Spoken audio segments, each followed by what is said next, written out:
प्रभु राम देव भगवान अल्लाह खुदा ईश आदि नाम एक ही शक्ति के हैं। वो कैसा है, कहां है, कैसे मिलता है, किसने देखा है? ये प्रश्नवाचक चिन्ह पूर्ण रूप से हटाने के लिए अवश्य सुनिए जगत गुरु तत्वदर्शी संत रामपाल जी महाराज के अमृत वचन, सर्व पवित्र धर्मों के पवित्र शास्त्रों के आधार पर।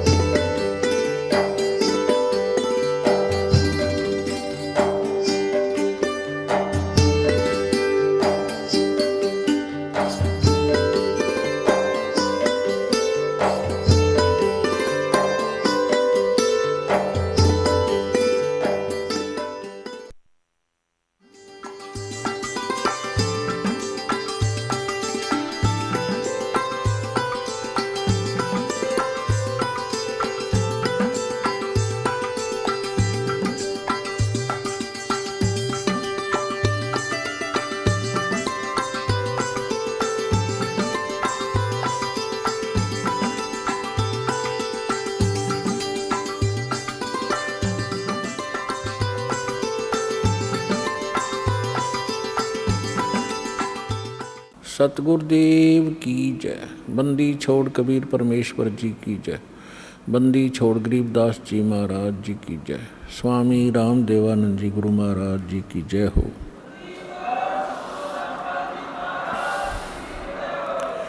गरीब नमो नमो सतपुरुष को नमस्कार गुरु के नहीं।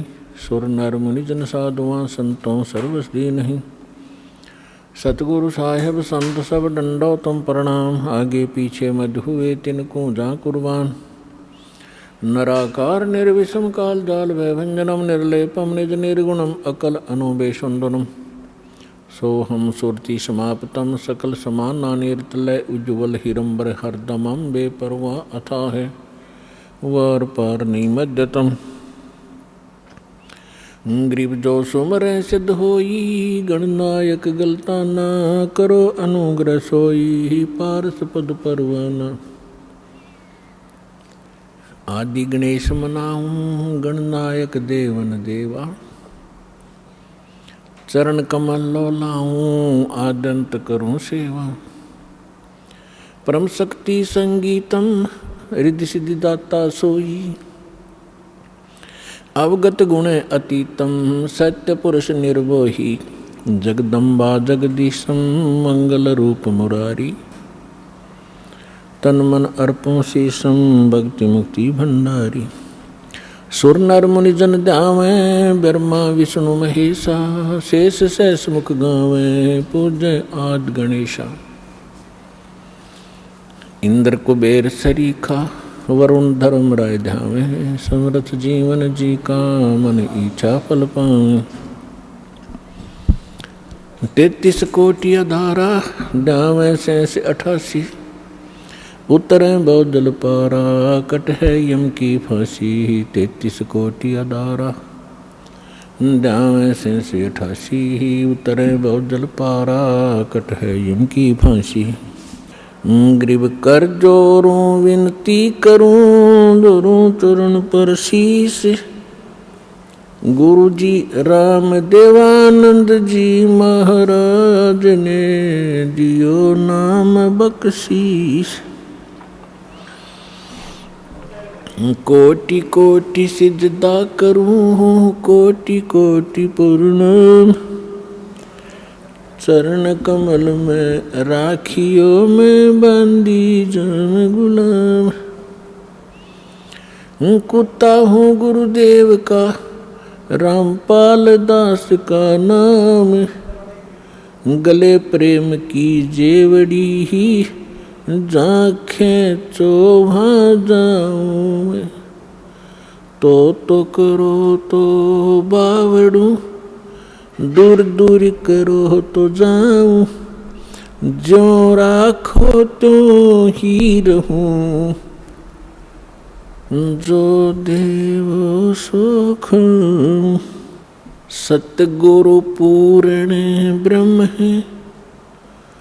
सतगुरु आप अलेख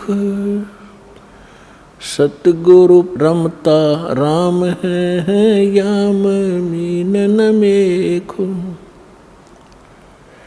गुरु बिन माला फेरते, गुरु बिन देते दान।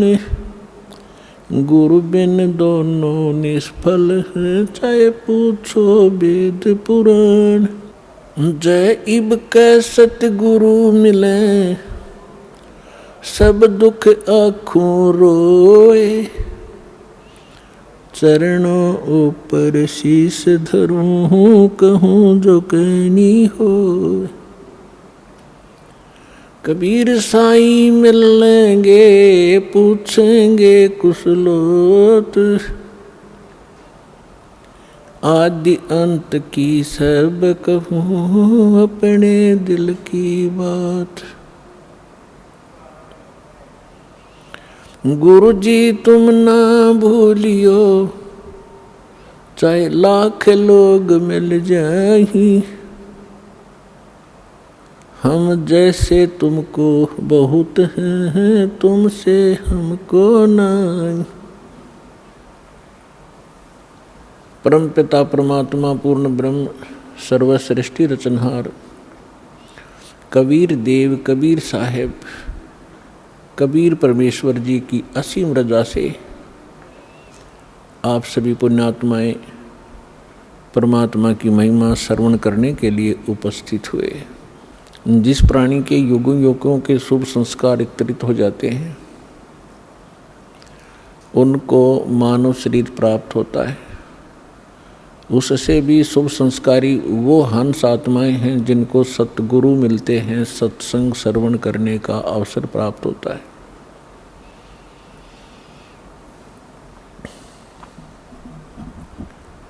पुण्यात्माओं, आज तक हमें परमात्मा की ABC का भी ज्ञान नहीं था।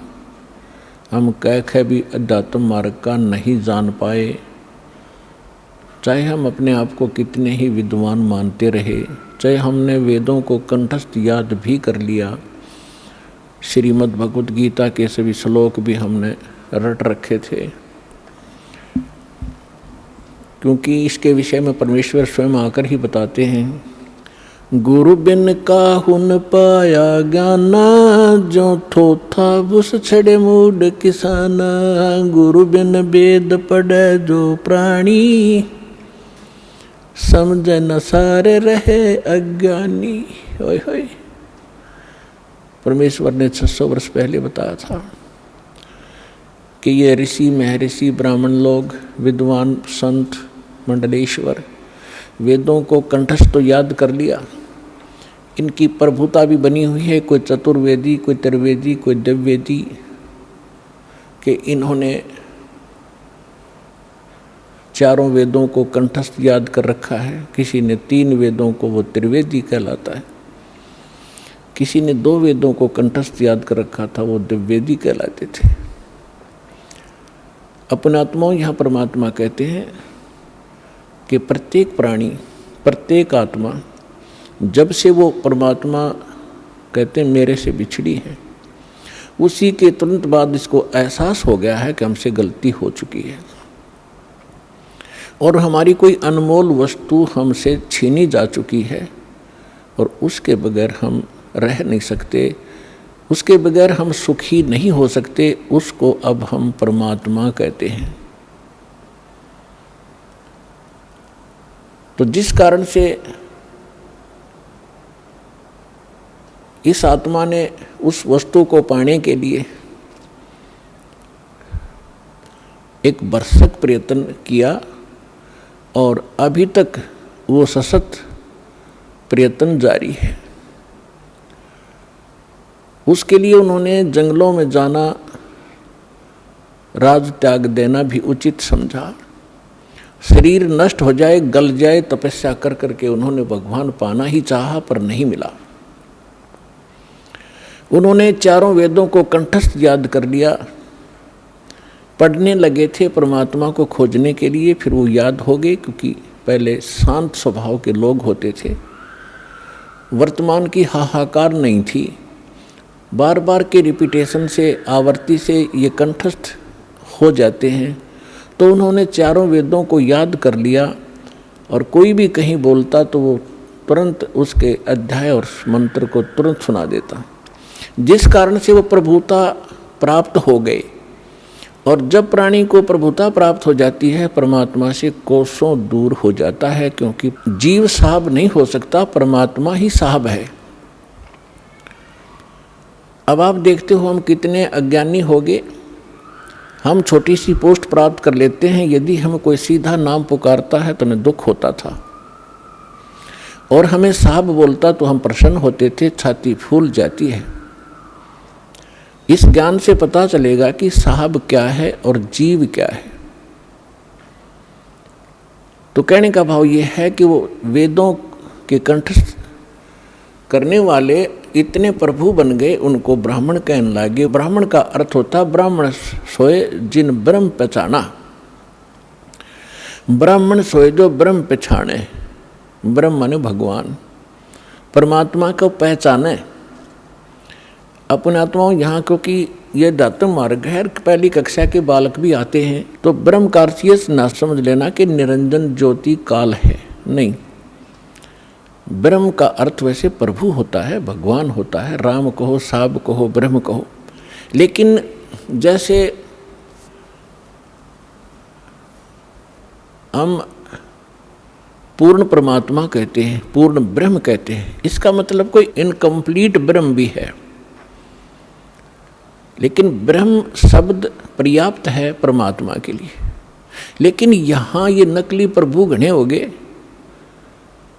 तो इसलिए प्रभु की पहचान जिसने कर ली, ब्रह्म की पहचान जिसने कर ली, वो ब्राह्मण कहलाता है। दास अपने प्रवचनों में बहुत बार पंडितों ब्राह्मणों के विषय में उनकी मूर्खता अज्ञानता सुनाता है। तो उसमें ये ना समझें कि दास एक ब्राह्मण वर्ण को कह रहा है। ब्राह्मण वर्ण अलग वस्तु है। जैसे एक वैद्य था और वो बहुत अच्छा वैद्य था, नाड़ी पकड़कर तुरंत बता देता था अमुक रोग है, औषधि भी उसके पास कारगर थी, सुप्रसिद्ध हुआ। उसकी एक दो पीढ़ी उसके द्वारा बताई औषधि और उस विधि से वो उपचार करते रहे, वो भी वैद्य कहलाए।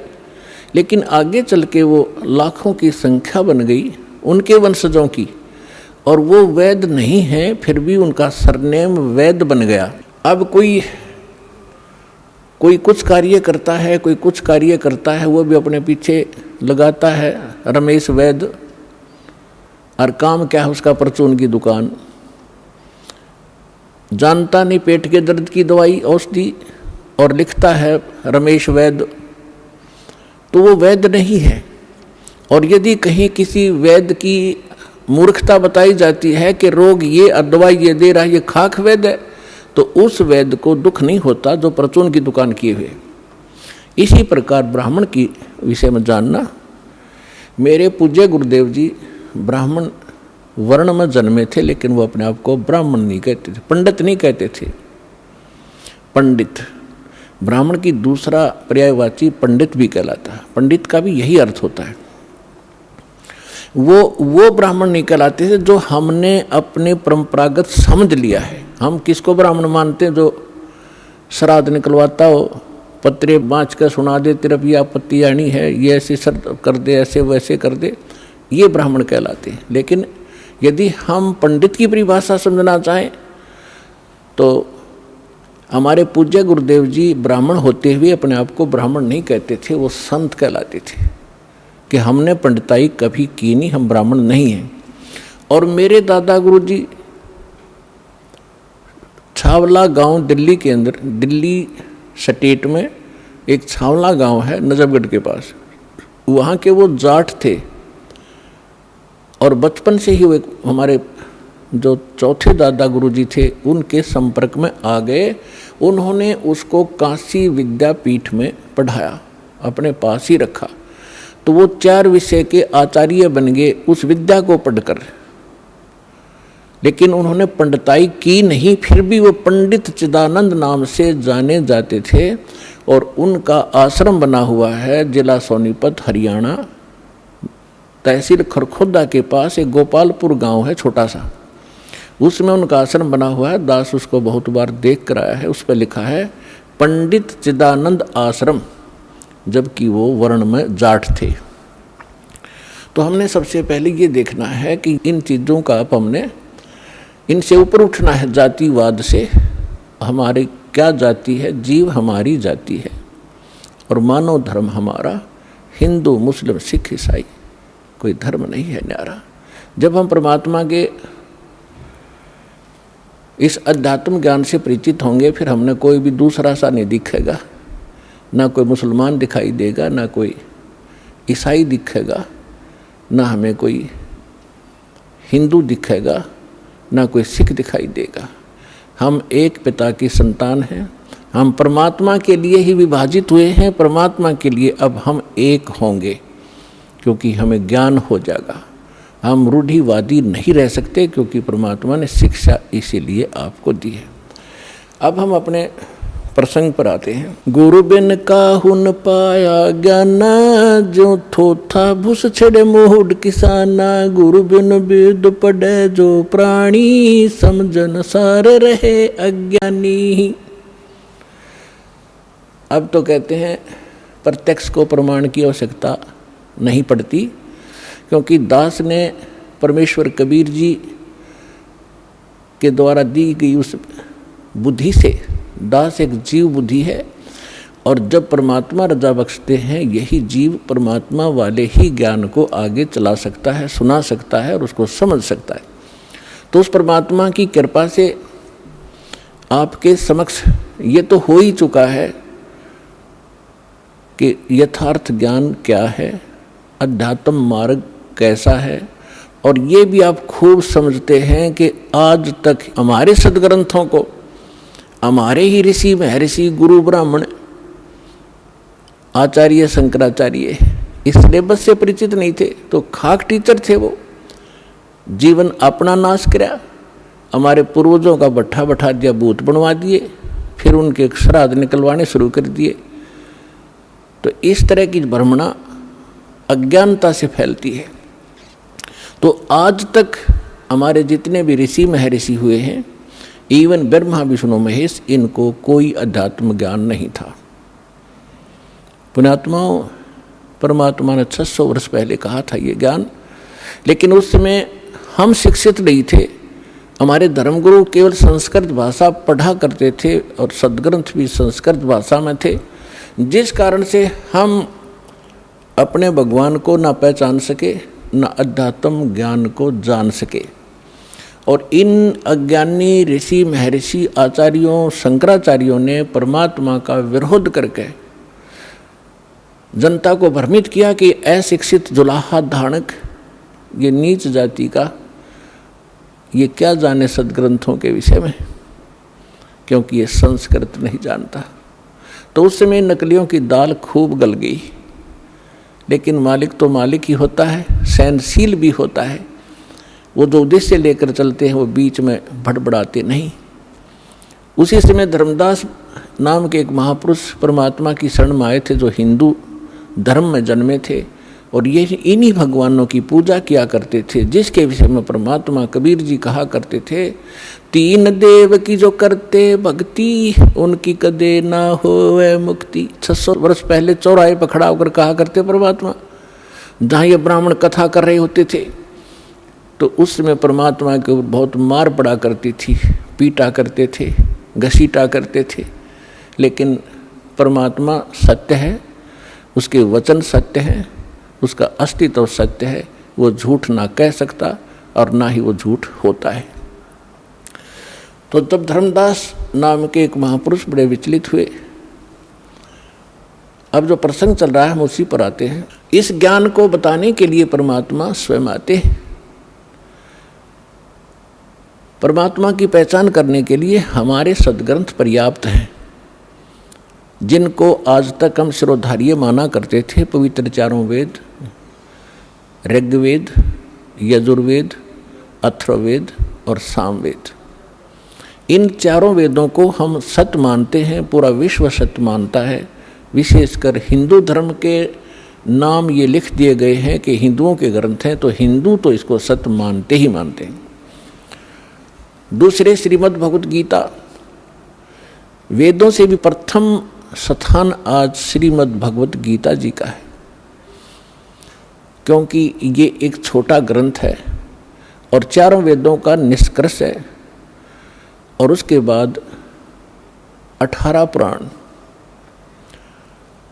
तो हमारे जो धर्मगुरु अब लगभग 2,500-3 हजार वर्ष से जो हमारे धर्मगुरु रहे हैं, उन्होंने केवल पुराणों को ही महत्व दिया और साथ में श्रीमद् भगवत गीता को भी उन्होंने समांतर सम्मान दिया है और इन्हीं के पठन पाठन से मोक्ष बताया है। और उन्होंने ये भी कहा है कि हम जो ज्ञान दे रहे हैं इन्हीं ग्रंथों के आधार से दे रहे हैं। तो पुण्यात्माओं, परमात्मा को पहचानना पड़ेगा। जब तक हमें ये विश्वास नहीं होगा कि ये सामने रखा एक चमकीला पत्थर वास्तव में हीरा है, लाल है, इसकी कीमत इतनी है, तब तक हम उसका दाम नहीं लगा सकते, उसका मूल्य चुका नहीं सकते, दे नहीं सकते, उसको ग्रहण कर ही नहीं सकते, क्योंकि वो कीमती इतना है। इसी प्रकार जब तक हम परमात्मा को नहीं पहचानेंगे और हमें दृढ़ विश्वास नहीं होगा कि सचमुच ये है भगवान, तो तब तक हम दृढ़ नहीं होंगे, उसकी कीमत दे नहीं सकेंगे, अर्थात हम उसको प्राप्त नहीं कर सकते। तो उसके लिए हमने सबसे पहले ये जानना होगा, दृढ़ निश्चय करना होगा कि जिस परमात्मा को हम प्राप्त करने के लिए प्रयत्न करेंगे, उसके लिए जो भी कीमत हमने देनी पड़ेगी वो देंगे, तो वास्तव में वो परमात्मा है भी कि नहीं। तो उसकी पहचान के लिए हमने कोई आधार बनाने पड़ेंगे। उसके लिए आधार क्या है? सर्वप्रथम हमारे सद्ग्रंथ। वैसे तो सर्वप्रथम हम मानते हैं प्रत्यक्ष दृष्टा को, लेकिन फिर भी हम अपने उस थ्योरी को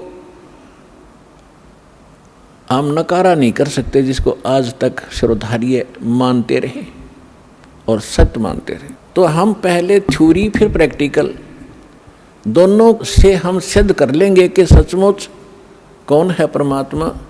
तो इसके लिए हमने सबसे पहले अपने सद्ग्रंथों की थ्योरी को देखेंगे कि उनमें क्या लिखा है, और फिर प्रैक्टिकल। जब दोनों एक जैसा रिजल्ट देंगे तो ही इज गॉड, वो परमात्मा है। तो पुण्यात्माओं, श्रीमद् भगवत गीता अध्याय नंबर 4 के श्लोक नंबर 32 में 32 में कहा है कि अर्जुन, मैंने अभी आपको अध्याय नंबर 4 के श्लोक नंबर 25 से लेकर 30 तक जिन साधकों और साधनाओं की जानकारी दी है, और वो साधक चाहे कोई देवी देवताओं को पूजता है, उसी को सत्य मानता है, पापनाशक जानता है, कोई स्वाध्याय करता है, कोई तीक्ष्ण अहिंसावादी व्रत ही करके मुंह पर पट्टी बांध गए नंगे पैरों घूम कर अपनी साधना को सही मान रहा है। चौथे अध्याय के 32वें श्लोक में कहा है कि इन यज्ञों माने धार्मिक अनुष्ठानों की जानकारी ब्रह्मणे मुखे सच्चिदानंद घन ब्रह्म ने अपने मुख कमल से बोली है। पुण्यात्माओं, दास ने एक शब्द बोला था, गुरु बिन काहुन पाया ज्ञान, जो थो था भुस छिड़े मूड किसाना, गुरु बिन वेद पढ़े जो प्राणी, समझन सार रहे अज्ञानी। श्रीमद् भगवत गीता चारों वेदों का निष्कर्ष है। चौथे अध्याय के 32वें श्लोक में यहाँ एक ब्रह्मणे मुखे शब्द है। इस ब्रह्मणे मुखे शब्द का हमारे अनुवादकर्ताओं ने इस दास से पहले जो अनुवाद दास ने किया है, गहरी नज़र गीता में एक पुस्तक बनाई है, यानी उसका अनुवाद समझो श्रीमद् भगवत गीता का अनुवाद है। उसका नाम लिखा है गहरी नज़र गीता में। इससे पहले जितने महापुरुषों के आप अनुवाद उठाकर देखोगे, उसमें क्या लिख रखा है? वेद की वाणी में ब्रह्मणे मुखे का अर्थ किया है वेद की वाणी। और इन्हीं अनुवादकर्ताओं ने 17वें अध्याय के 23वें श्लोक में इसी ब्रह्मणे का अर्थ किया है सच्चिदानंद घन ब्रह्म। वो यथार्थ अनुवाद है, वो सही अर्थ है। यहाँ ये विचलित हो गए, तो ये विद्वान नहीं थे, इसलिए इन्होंने अनुवादों का अड़ंगा कर दिया। अपनी ओछी सोच से अर्थ भी अनर्थ कर दिए। ब्रह्म का अर्थ भगवान होता है, तो ब्रह्म का अर्थ कोई वेद करता है तो महामूर्ख है।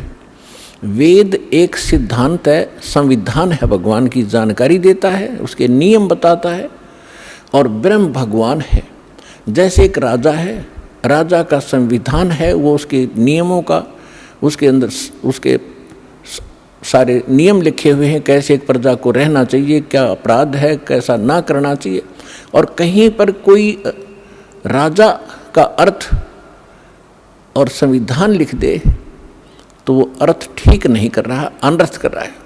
इसी प्रकार यहाँ ब्रह्म ने माने सच्चिदानंद घन ब्रह्म, और मुखे अपने मुख कमल से बोली गई वाणी में विस्तार से कहे हैं। सच्चिदानंद घन ब्रह्म ने अपने मुख कमल से बोली उस अमृत वाणी में उन धार्मिक युगों की जानकारी, अनुष्ठानों की जानकारी विस्तार के साथ कही है, और उसको तत्व ज्ञान कहते हैं। और उसको जानने के बाद तो सभी कर्मों से मुक्त हो जाएगा। अब गीता ज्ञान दाता कौन है? ये ब्रह्म है। जैसे दास ने शब्द सबसे पहले ये बोला था कि ब्रह्म शब्द पर्याप्त है, लेकिन ब्रह्म का अर्थ भगवान कहो, साब कहो, राम कहो, तो ये सत्संग एक ऐसा जटिल समस्या बन गई, यो अध्यात्म मार्ग, कि दास यदि किसी पॉइंट को कच्चा छोड़ के आगे चलेगा तो प्रथम बार सुन रहा भक्त कुछ नहीं समझ पाएगा। इसलिए एक ये सामूहिक लेक्चर दिया जाता है आध्यात्मिक टीचर होने के नाते, तो उसमें ये ध्यान रखा जाता है कि शायद प्रथम कक्षा के बच्चे भी आए जो पहली बार दीक्षा लेने आए, और किसी के वैसे कहने से वैसे भी श्रोतापन कराते हैं। तो ये इसलिए यहाँ थोड़ा सा डिफाइन करेंगे। जैसे साहब कहो, ब्रह्म कहो, राम कहो, गॉड कहो, अल्लाह कहो, खुदा कहो, ईश कहो, ब्रह्म कहो।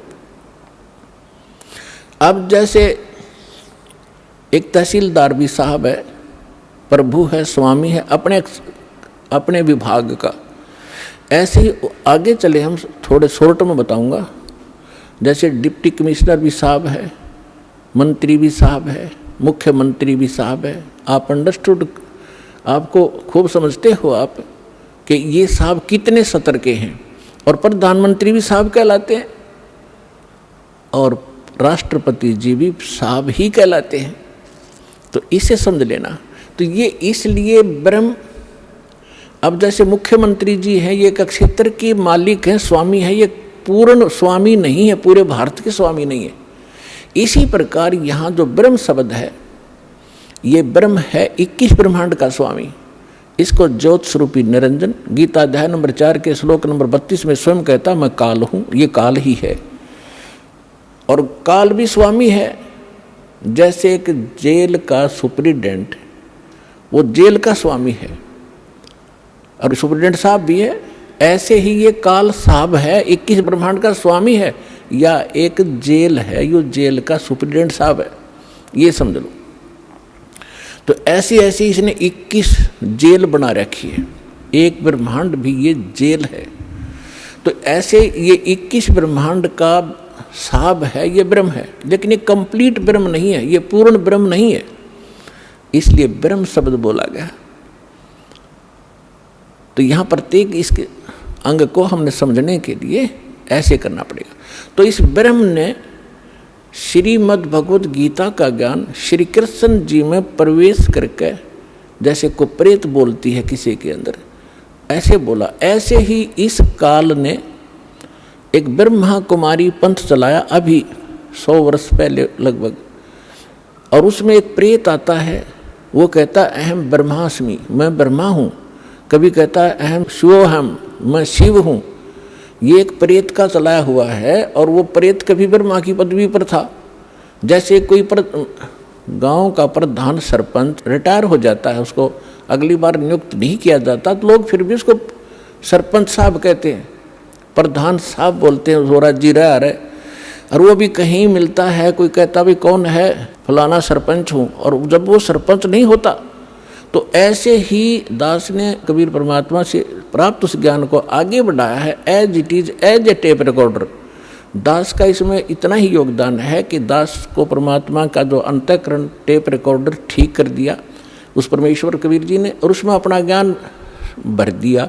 दास बोल के सुना रहा है रिकॉर्ड करके, इतना सा योगदान है। तो ऐसे दास बहुत बार बताता है आपको कि ये ब्रह्मा विष्णु महेश जो वर्तमान में यहाँ 3 लोक के एक एक विभाग के मिनिस्टर हैं, साहब हैं, इतने राम हैं, इतने भगवान हैं, ये इनकी भी मृत्यु होगी, और ये मृत्यु को प्राप्त होकर आम जीव की तरह 84 लाख योनियों में, प्रेत योनियों में भटक रहे होंगे, और अन्य पुण्य आत्माओं को फिर से काल अपनी दुर्गा पत्नी से जन्म दे करके उस पदवी पर बैठा देता है।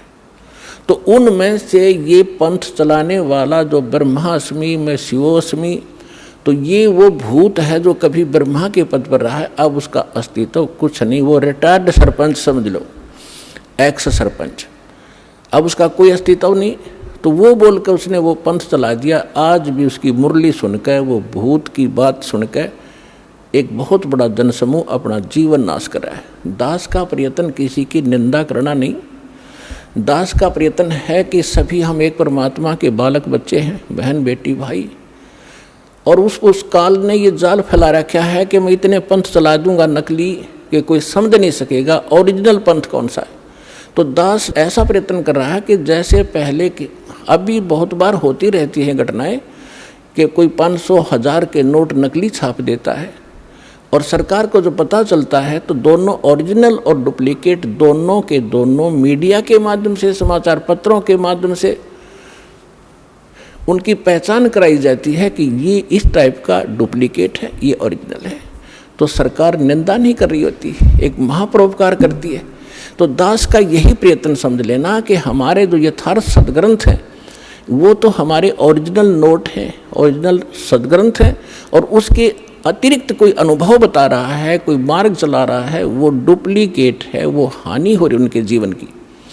तो दास ने कोई शौक नहीं है किसी की, इसको आप आलोचना का नाम देते हो तो आपकी बुद्धि अच्छी नहीं है, आपको अध्यात्म ज्ञान नहीं है। तो इसी प्रकार ये काल ने स्वयं, इसमें श्री कृष्ण जी के अंदर स्वयं काल प्रवेश कर गया। श्री कृष्ण भी ये 3 लोक के प्रभु हैं, एक विभाग के, इसके अंदर आम प्रेत नहीं प्रवेश कर सकता, इनके अंदर, इनमें इतनी पावर होती है। तो उनके अंदर काल स्वयं आया और उसने गीता का ज्ञान दिया। तो यहाँ ब्रह्म बोल रहा है इस गीता को, अब हम परम अक्षर ब्रह्म कहेंगे, उसको पूर्ण ब्रह्म कहेंगे, जो इससे अन्य परम शक्ति है, और उसको हमने पाना है। अब क्या कहा है कि वो सच्चिदानंद घन ब्रह्म ने अपने मुख कमल से, गीता ज्ञानदाता स्वयं कह रहा है, उस धार्मिक अनुष्ठानों की जानकारी विस्तार के साथ कही है, और उसको तत्व ज्ञान कहते हैं। और उस ज्ञान को प्राप्त करके प्राणी सभी कर्मों से मुक्त हो जाता है, उसका वो छुटकारा पा लेता है, उसका पुनर्जन्म नहीं होता। चौथे अध्याय के 34वें श्लोक में कहा कि अर्जुन, उस तत्व ज्ञान को जो परमात्मा स्वयं आकर अपने मुख कमल से वो वाणी बोलता है, वो तत्व ज्ञान है। उस तत्व ज्ञान को, उसको सूक्ष्म वेद भी कहा है। उस तत्व ज्ञान को तू तत्वदर्शी संतों के पास जाकर समझ, उनको दंडवत प्रणाम करने से, कपट छोड़कर सरलता पूर्वक प्रसन्न करने से वो तत्वदर्शी संत तुझे उस परमात्म तत्व का अर्थात तत्व ज्ञान का उपदेश करेंगे। अब 15वें अध्याय के प्रथम मंत्र में उस तत्वदर्शी संत की पहचान भी बता दी है कि जो संत उल्टे लटके हुए संसार रूपी वृक्ष के, ये संसार रूपी वृक्ष है अर्जुन, ऊपर को जड़ है तो पूर्ण परमात्मा है, पूर्ण ब्रह्म है, जिस जो सबका धारण पोषण करता है। 15वें अध्याय के 1 से लेकर 4 श्लोक में और 16-17 श्लोक में 3 पुरुष तीन भगवान, तीन ब्रह्म स्पष्ट किए हैं। सरपुरुष कहो, सरब्रह्म कहो, ये तो काल है।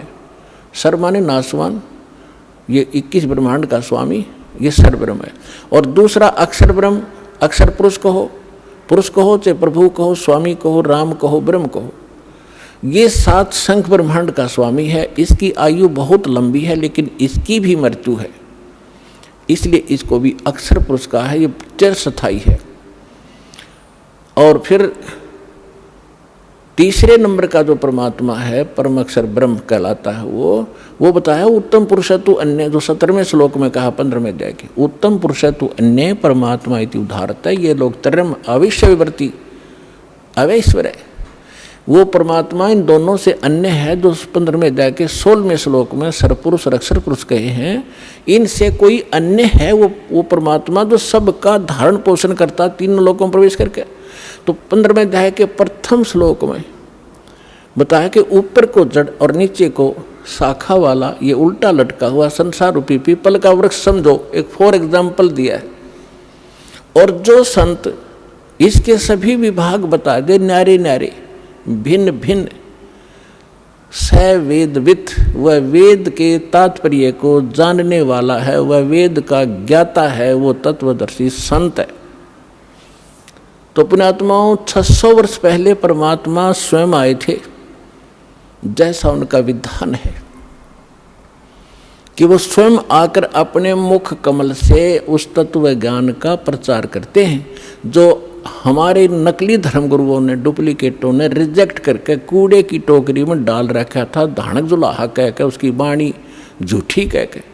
आज दास को परमात्मा ने जोरी बनाया, उस लाल को परखा और उसको कूड़े की टोकरी से उठाकर आज सिद्ध कर दिया कि Kabir is God, Kabir is God, Kabir is complete God.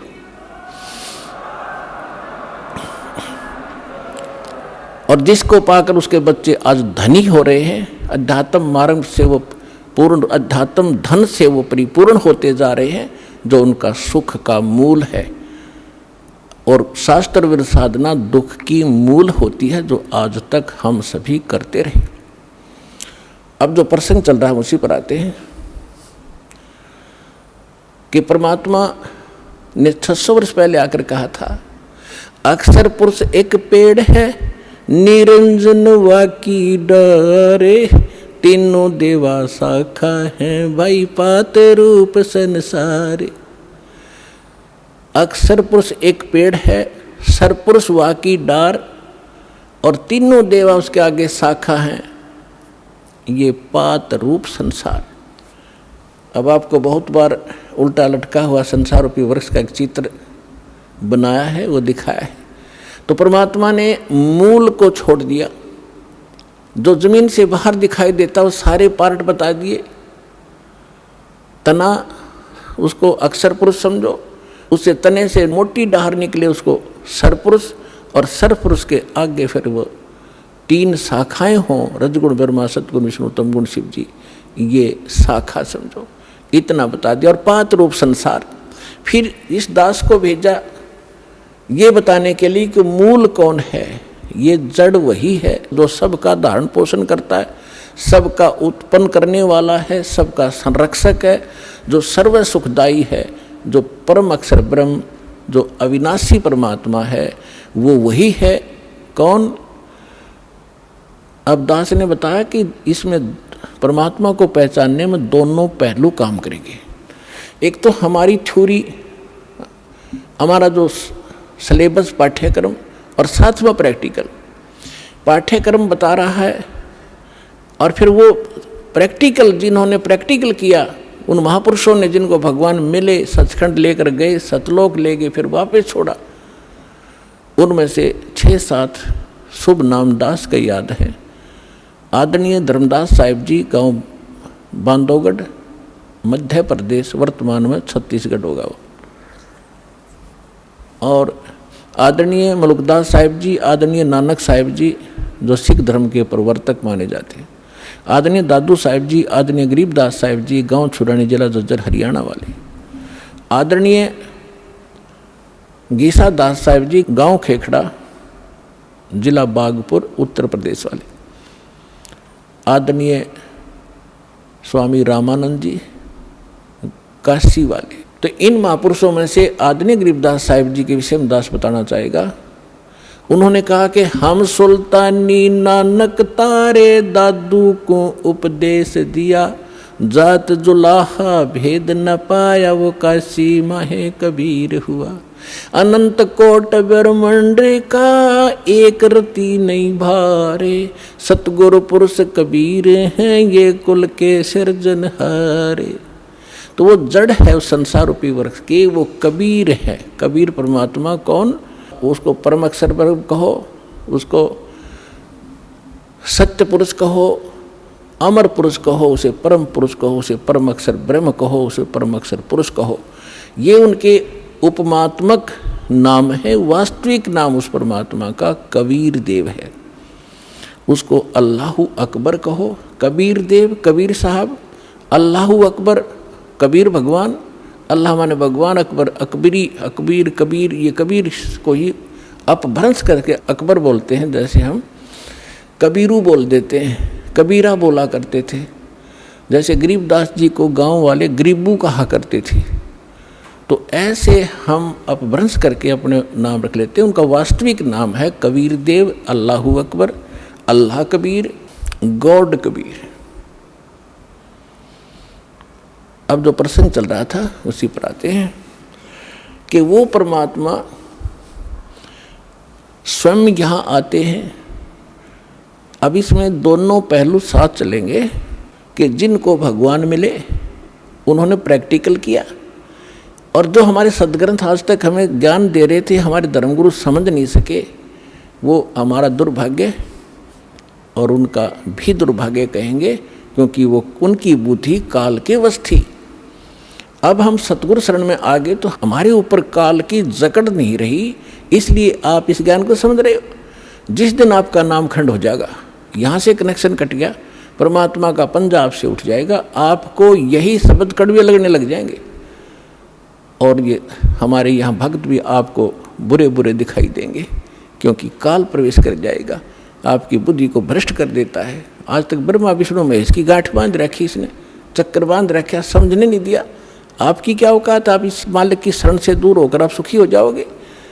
जून का महीना हो और एसी रूम से बाहर निकल कर कोई सुखी हो सकता है? चाहे शराब पी कर चाहे निकले जा बाहर, गली में पड़ा रहो। बेशक वो कहा रहो शराब के नशे में मैं बहुत सुखी हूँ, अब सुखी हूँ, खाक सुखी है, रेत में पड़ा पसीने आए पड़े, झागा रहे मुख में। तो ऐसी दशा उन लोगों की जो भगवान से दूर हटकर इस काल के खेमे में खेल खेल रहे हैं। चाहे वो भक्ति कर रहे हैं, वो भक्ति भी नकली, या संसारिक सुख प्राप्त करने के लिए वो को प्रयास कर रहे हैं, क्योंकि इस काल की साधना से सुख हो ही नहीं सकता। सुख होगा तो इस परमात्मा की ही रजा से, इस साधना से होगा। आदरणीय गरीबदास साहिब जी ने प्रैक्टिकल बताया कि अजब नगर में ले गए हमको सतगुरु आने, अजब नगर में ले गए हमको परमेश्वर आने। आन माने आके, अजब नगर में, ऐसे अजब कमाल के लोक में लेके गए भगवान मुझे खुद आकर के। और जल के बिंब अगाध गति हम सूते चादर ताड़े।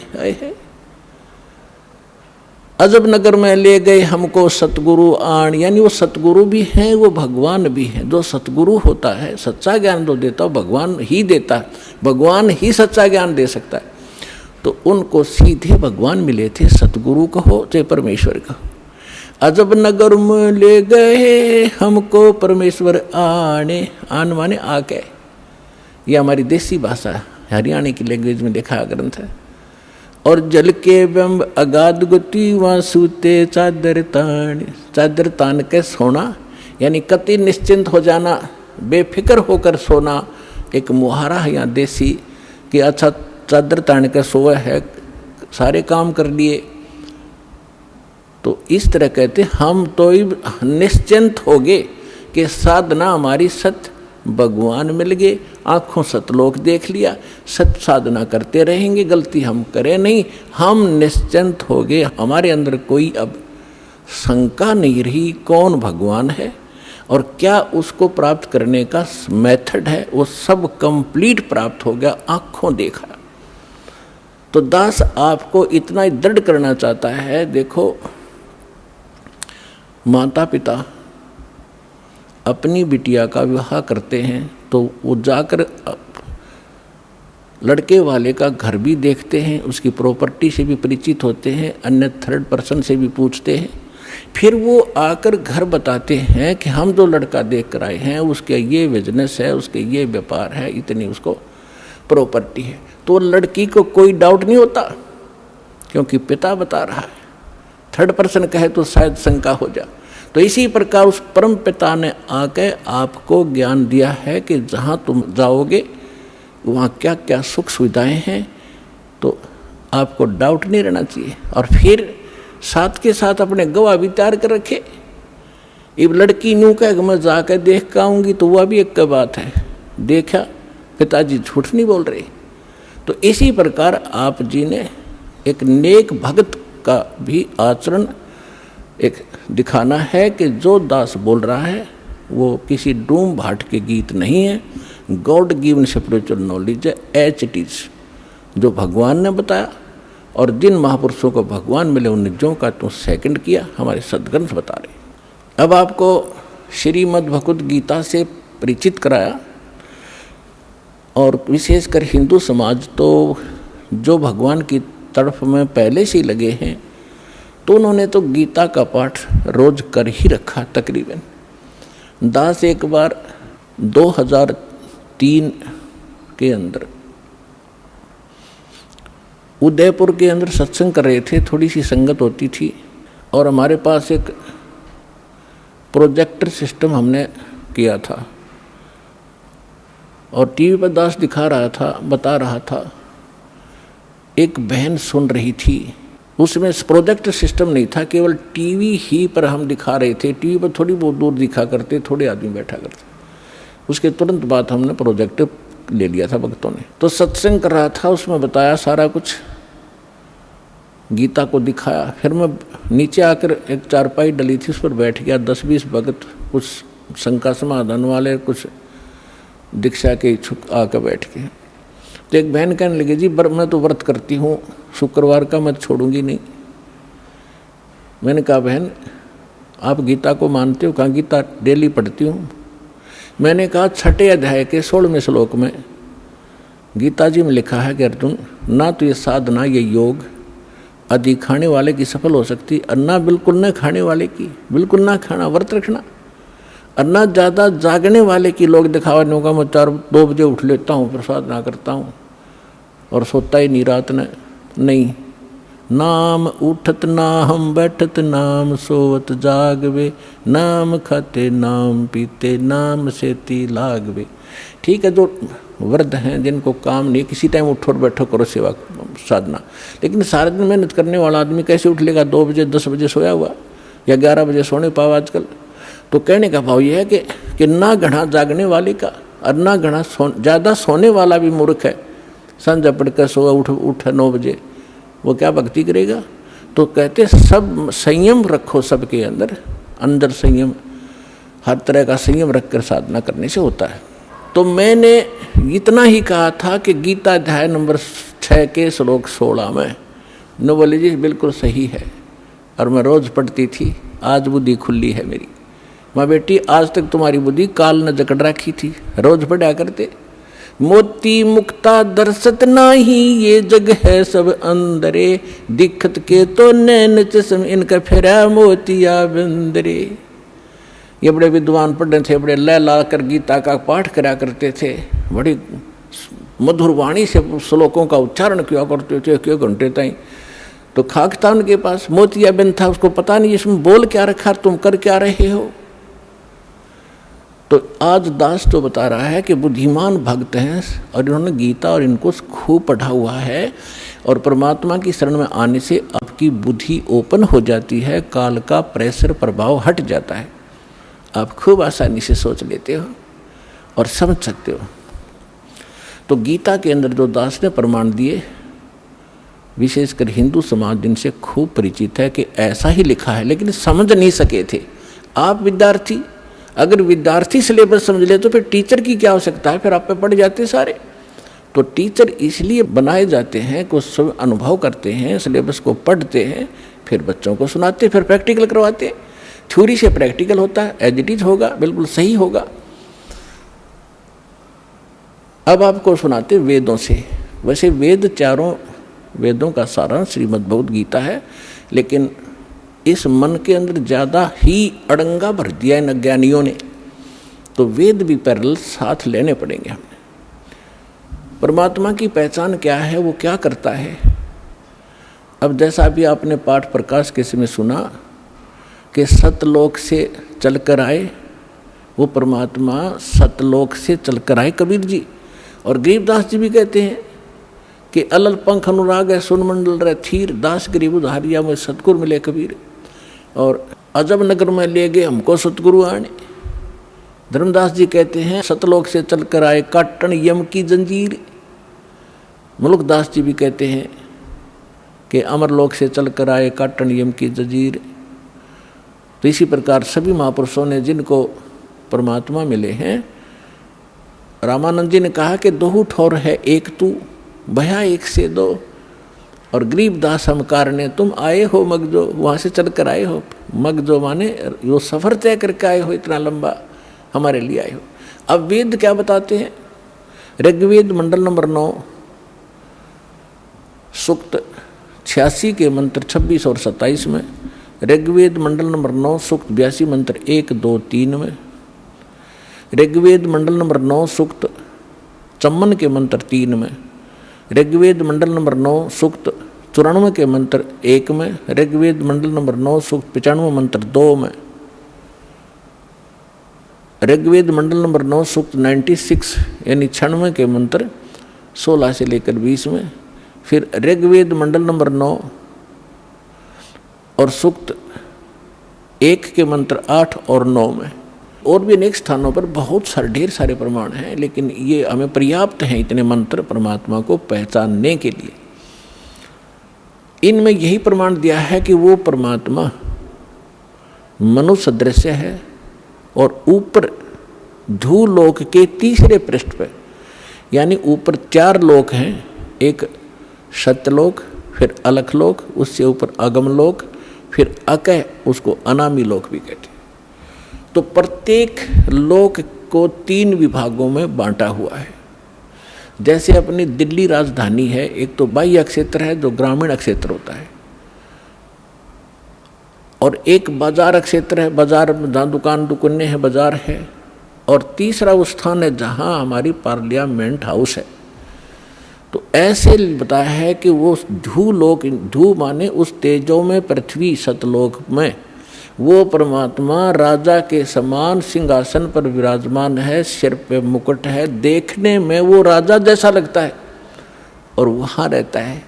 ऐसा ही परमेश्वर ने खुद बताया है, ऐसा ही महापुरुषों ने जिनको भगवान मिले उन्होंने बताया है कि उस परमात्मा के एक रूम में बाल कहो, बाल का छिद्र कहो जो रोमकूप कहलाता है, करोड़ सूर्य मिला दे, करोड़ चंद्रमा, इतनी रोशनी उस मालिक की, वो भी फीकी पड़ जाए। और जब वो परमात्मा यहाँ आता है अपने रूप को सरल करके आता है। गरीबदास जी कहते हैं तेज पुंज अन्य दे धर के, हल्की तेज पुंज तन दे धर के, इस विध हमको भेंट ही, इसलिए इस तरह हमें आकर मिलते हो परमात्मा। ये वेद कह रहे कि वो परमात्मा अपने रूप को सरल करके अच्छी आत्माओं को मिलते हैं, नेक आत्माओं को जो दृढ़ भक्त होते हैं, जो उसके वचन का पालन करते हैं, अटल खड़े हो जाते हैं उसके वचन पर, उनको मिलते हैं। उनको किस उद्देश्य से मिलते हैं? ज्ञान देने के लिए। और फिर वो परमात्मा एक कवि जैसा आचरण करते हैं, कवियों की तरह, कविताओं के माध्यम से, लोकोक्तियों के माध्यम से, दोहा दोहावलियों के माध्यम से अपने तत्व ज्ञान का प्रचार बोल बोल के अपनी उच्च अमृतवाणी में वो करते हैं, सुनाते हैं। उसको लिपिबद्ध कर लिया जाता है, वो सच्चिदानंद घन ब्रह्म की वाणी कहलाती है।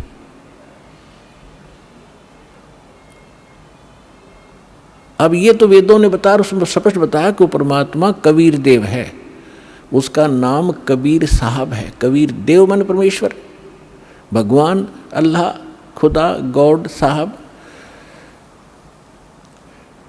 अब यही परमात्मा उन अच्छी आत्माओं को मिलते हैं। एक समय एक धर्मदास नाम के बहुत बड़े धनी व्यक्ति हिंदू धर्म में जन्मे थे और बहुत ही परमात्मा की तरफ थी उनके अंदर। पुण्यात्माओं, पिछले संस्कार का जो प्राणी होता है वही भगवान के लिए तरफ रहे होते हैं। वो पिछले बहुत अच्छे संस्कारी होते हैं, पिछले पुण्य उनके अंदर प्रेरणा करते रहते हैं, उनको टिकने नहीं देते हैं कि कोई भगवान ढूंढे कहीं, चाहे वो भले ही कोई ना कोई साधना की उसने सहारा ले ही रखा होता है, वो टिक ही नहीं सकता। चाहे वो हनुमान पूजा, चाहे गणेश जी की पूजा करे, और चाहे वो कितना मंदिर मस्जिद गुरुद्वारों में जाता हो, या कोई गीता वेद का कोई पाठ श्लोक करता हो, वो टिक नहीं सकता। चाहे कोई व्रत रख रहा है या चाहे कोई तपस्या कर रहा है, वो डले ढोता ही रहता है, उसके बस की बात नहीं। तो इसी प्रकार जिस वर्ण में जन्म हुआ, उन परंपरागत साधनाओं के करते करते भी उसके अतिरिक्त यदि कोई और मार्गदर्शन करने वाला मिल जाता है तो वो भी स्वीकार करता है और उसको प्रारंभ कर देता। धर्मदास जी गांव बांधवगढ़ मध्य प्रदेश के रहने वाले थे और इतने रिच मैन थे वो, इतने धनी व्यक्ति थे। कहते हैं जब कभी उस अक्षेत्र के राजा के ऊपर प्राकृतिक आपदाएं आ जाती थी, जैसे फ्लड आ जाना या सूखा गिर जाना, महामारी के कारण लोगों की अस्थि हो जाना, तो वो धर्मदास जी के पिता और दादा से वित्तीय सहायता प्राप्त किया करते थे राजा लोग। ये बताना दास का इसलिए अनिवार्य है कि इतना धनी होते हुए और जो व्यक्ति भगवान की तरफ में, तो धन्य है उसके माता पिता दिल से जन्म हुआ। अब वर्तमान में हम क्या देख रहे हैं, छोटी सी कोई पोस्ट मिल गई और कहीं कोई सरकारी उपाधि उसको प्राप्त पद मिल गया, खुद साहब बन बैठा। अकल मारी गई इस जीव की, काल ने इसकी रोल मार रखी है और कल को मृत्यु होकर परसों गधा बन जाएगा। वो साहब के ऊपर फिर कौवे खा रहे होंगे, इसकी चोंच कमर को खोद रहे होंगे। तो हमने अपनी औकात को, अपने अस्तित्व को पहचानना पड़ेगा, या काल हमारा एक हवा भर देता है, गुब्बारे में हवा भर दी, छोड़ दिया, घूमे जा धक्के खाता, जब वो फटेगा तो उसका अस्तित्व पता नहीं कहाँ गिरेगा, जा कितने गंदे नाले में पड़ेगा या कितने समुद्र में पड़ेगा। तो इसलिए हमने इस हवा को नहीं भरना है, अपना ठीक ठिकाना, जो मालिक का आदेश उसके अनुसार हमने चलना होगा, तभी हम सफल होंगे। तो धर्मदास जी को इतनी तरफ थी, उन्होंने ये भी सुना हुआ होता है कि गुरु बिन मोक्ष नहीं होता, इसलिए उन्होंने एक रूपदास नाम के वैष्णव परंपरा के संत को गुरु धारण भी कर रखा था। अब गुरु जी की फिर गुरु बना है तो आज्ञा का पालन भी शिरोधार्य होता है, वो संत भक्त किया ही करते हैं। अब उसी गुरुदेव जी के द्वारा बताए गए निर्देशानुसार वो प्रतिदिन श्रीमद् भगवद गीता का पाठ भी किया करते थे, एकादशी का व्रत भी किया करते थे, जन्माष्टमी का व्रत भी करते थे, और श्री कृष्ण हरे राम राम राम हरे हरे राधे राधे कृष्ण कृष्ण, ओम नमः भगवते वासुदेवाय, ओम नमः शिवाय, इस तरह के जो भी मंत्र वो जानते हैं हमारे जो हिंदू धर्म के ये डुप्लीकेट गुरु, तो वो सारी बता रखी थी साधनाएं, वो कर रहा था। और उसके साथ साथ भगवान श्री कृष्ण यानी विष्णु जी की मूर्ति, जिसको शालग्राम कहते हैं, उसकी भी पूजा अर्चना प्रतिदिन करना, जिसको कर्मकांड कहा जाता, कर्मकांड का एक हिस्सा है, वो भी किया करते थे। और गीता जी का नित्य पाठ भी करते थे। सभी तीर्थों का भ्रमण करने से भी मोक्ष उसको बता रखा था। अब बच्चा क्या होता है, अध्यापक ने जो सिलेबस बता दिया वो तो फाइनल समझता है। जो कहा ठीक है जी। इतना बड़ा सेठ मन में आई कि तीर्थों का भ्रमण किया जाए,